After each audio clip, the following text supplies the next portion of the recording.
If you love coffee just as much as I do and want to support the channel, head on over to the link in the description bar below, coffeebrandcoffee.com, and use promo code The Ali Robbins Show to get 10% off of your first order. Thank you so much. I love you all. And now on with the video. If one kid's death is important, then this next one should be just as important for all you guys that want to claim that cops are terrible. Let's get into it.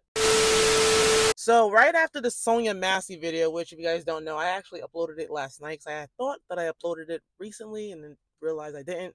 So definitely check that out. But in the process of uploading it, I heard about this story about Terrell Miller. And I also posted on my stories, on my community tab, that I was going to be talking about two kids. There might be a face up there for one of the kids that you might not be familiar with, which is kind of sad because everybody's talking about Terrell Miller. Next week, body cam footage of police shooting and killing a 4-year-old black boy in his home after his mom called the cops because she had just been SA'd and stabbed is going to be released. And the child that the police murdered is Sonia Massey's cousin. But just from hearing that, you would assume that the cops are terrible. But the story is... At about 10:03 p.m. on March 16th, 2024, officers are dispatched to multiple 911 calls, reporting an active domestic situation.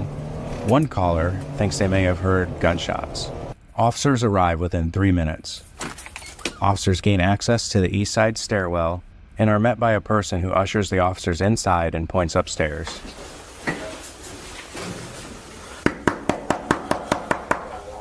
Officers announce their presence and order the occupants to open the door. Huh? Officers hear screams for help. A distressed female subject could be heard yelling, "He's stabbing me." Let me see your hands! Let me see your hands! Officers force entry into the apartment. Get out! My son! A Macomb police officer discharged a single bullet. We will stop the video at this point out of respect for the deceased's family members. So if the cops didn't knock down the goddamn door, that woman was going to be done for it. And when they walked into this apartment, the man is butt-ass naked. Butt-ass naked. And he's running around like a crazy person, going in and out of rooms. Not also is the baby screaming, but the man has the baby on his chest, and he has a knife to the kid's neck and another knife to the stomach. And the guy is, like I said, shifting really quickly in and out of rooms like a psycho. So he comes out, first thing the cops do is shoot him because this man is unhinged. In the process, the bullet hits the kid, but kills the guy, but the kid dies from the bullet wound. Everybody is jumping on this cop for killing a child. They saw Terrell's mother bleeding on the ground. Then they saw the man who was walking around with a knife. After seeing the cop, that man decides to hold Terrell Miller hostage by holding a knife to his neck. And without any regard to the boy's safety, the cop decides to shoot through Terrell to shoot the man holding him hostage, unaliving them both. This cop got off scot-free. If I didn't see the body cam, I would consider it simply because after the Sonia Massey thing, there are cops out there that literally should not be cops. I can never say that I know what it feels like to be a cop and be in high stress situations where my life is on the line. Any wrong move can result in me dying, because at the end of the day, cops are doing things that everyday people just are not doing. You know, they're out here stopping crime from people that are actually insane. The mere fact that people are trying to make it seem like Terrell Miller was on the ground crying and the cops were like, "Oh no, a little black kid," and then they shoot him in the face. Let's not play games. Unfortunately, the tragic case of Sonia Massey isn't the only case of the police force in Illinois violently unaliving a black person after they were called to help said black person. Officers are dispatched to multiple 911 calls, reporting an active domestic situation. One caller thinks they may have heard gunshots. And heartbreakingly enough, Sonia Massey and this other victim of police violence that I want to talk about today even knew one another. 4-year-old Terrell Miller lived in Macomb, Illinois when his life was cut short only a few months ago. The police was called due to domestic violence situation and a hostage situation. According to them, when they arrived at Terrell's mom's place, they saw her wounded on the floor. Then they saw the perpetrator come out of another room with Terrell in front of him. And to be honest, and I don't mean to be that person, if those cops never came to that apartment, what do you think would have happened to that kid anyway? Like, if a man has no problem stabbing a woman, he was stabbing her multiple times. As the cops were coming up the stairs, the guy was stabbing her. And then also the guy had a knife to the kid. So you thought if the cops didn't come, the guy would just run away and let the kid live? I'm sorry. There are a lot of people out here trying to condemn this white cop for shooting this black kid.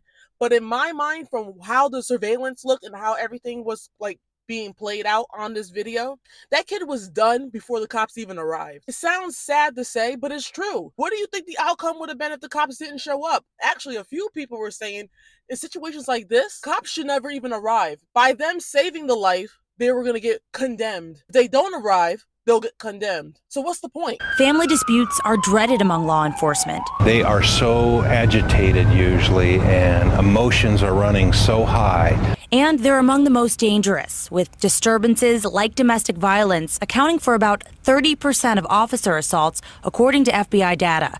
Domestic violence calls and traffic stops are probably some of the most dangerous things that officers are involved in. And then also, some women were like, "Oh, he could have shot the guy and not the kid." How do you, as a person that's never been in a high stress situation, try to tell a cop how to do his job? Put yourself into that situation and think about what you would have done as an officer. Also, you've never been in a situation, for those women that say that, where your life is on the line and you have to make a very split decision on what your next move is without really thinking. Like, this dude is crazy. He's running around butt-ass naked, stabbing women. Clearly has no problem stabbing a child if he needs to. You really think that you're going to stop and try to analyze the situation when you have a crazy person with not just one, but 2 knives coming at you? And also, the man can still run at the cops with the knife because he has 2. He can hold a kid up to his chest and still try to stab the cop. I think the cops in that situation, from looking at the body footage, they did the best they can because they were literally dealing with an insane person. That poor baby was screaming for help before they shot and killed him. Like, at what point does this end? At what point does it end? When the moms stop choosing terrible men to be in their children's lives that end up putting them and their children's lives in danger? Is that what you mean? At what point do people not realize that we need police reform? Oh, that's what you mean. But you have people like literally see the video footage and really condemn the cops as if there was another option. And then I called the Macomb Police Department because I didn't know what else to do. They told me I was being hostile for demanding to know why the officer had not been fired. And then when the very pleasant lady was like, "I'm gonna disconnect the phone because you're being hostile," I just started screaming that they killed a baby because like, who the fuck? I'm sorry. I'm still shaking. I'm still crying. Who kills a baby? Every single woman and every person that thinks that abortion is okay. Anytime you get an abortion, you're killing a baby. That's common knowledge. Stop being stupid. This is horrific. And it shouldn't happen anywhere. And a baby shouldn't be shot by the cops. And babies shouldn't be dying in Palestine. And babies shouldn't be aborted by moms that wanted to have reckless sex and then not want to deal with the consequences of doing that.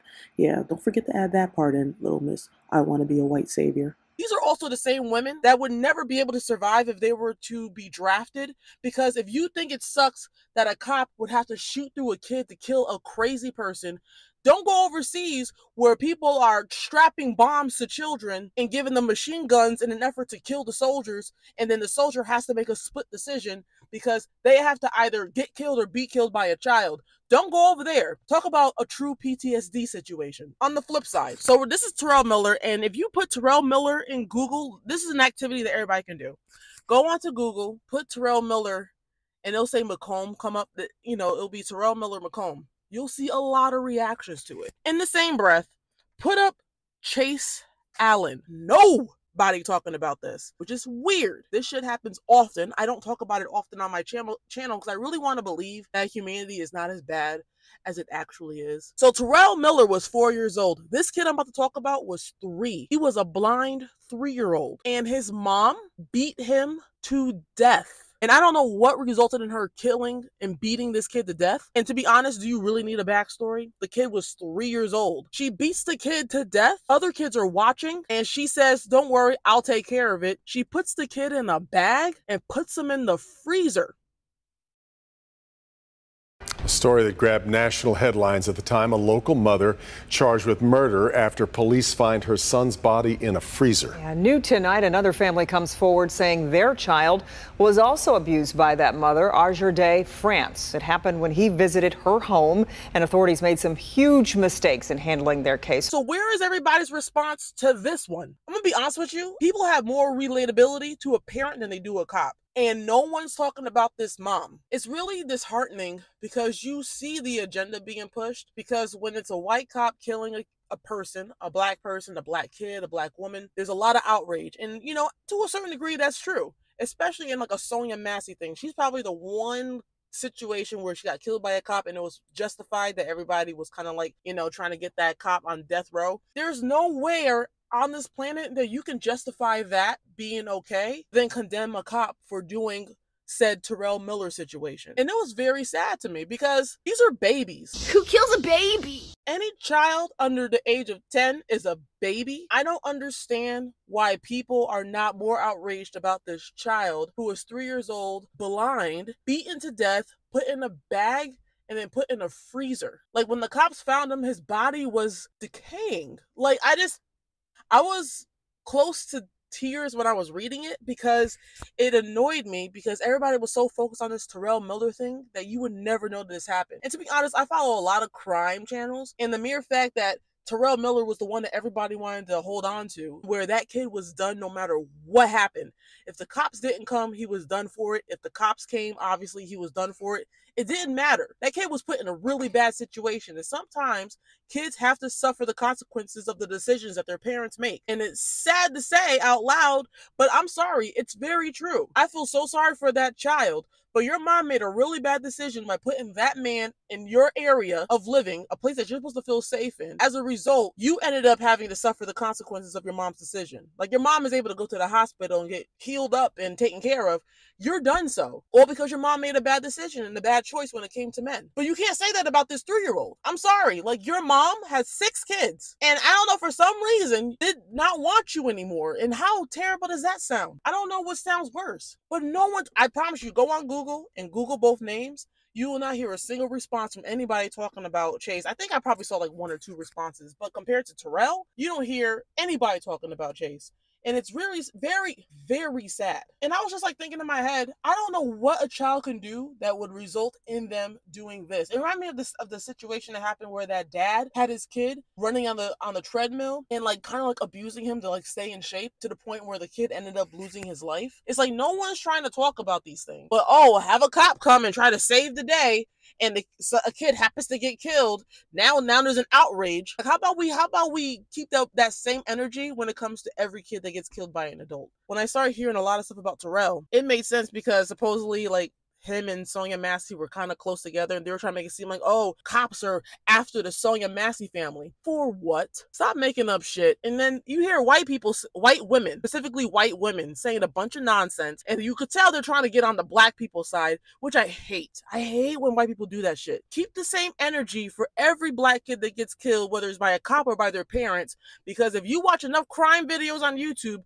you will realize there's a lot of kids getting killed by their parents. It's not cute. So you over here trying to argue about cops doing their jobs and not arguing parents doing their jobs is insane. And you really should just get off the internet at that point. Because keep that same energy. When you hear about kids getting beaten to death, put in freezers for months to where the point where their bodies are decaying, keep that energy for that same kid when you're talking about someone that is in a house with an insane person who's stabbing their mom and eventually would have stabbed the kid. Then the cop comes to get rid of the threat, and the kid just so happens to be caught in the crossfire. Also, y'all are mad at the cop for shooting the kid, but no one's mad at the crazy dude with 2 knives holding the kid up by the knife, with the knife by the throat and the stomach. No one's arguing that. That's not the bad thing. The bad thing is the cop trying to kill the threat. I hate when people try to argue points and then ignore other points. You know, like, oh my God, that cop killed that kid,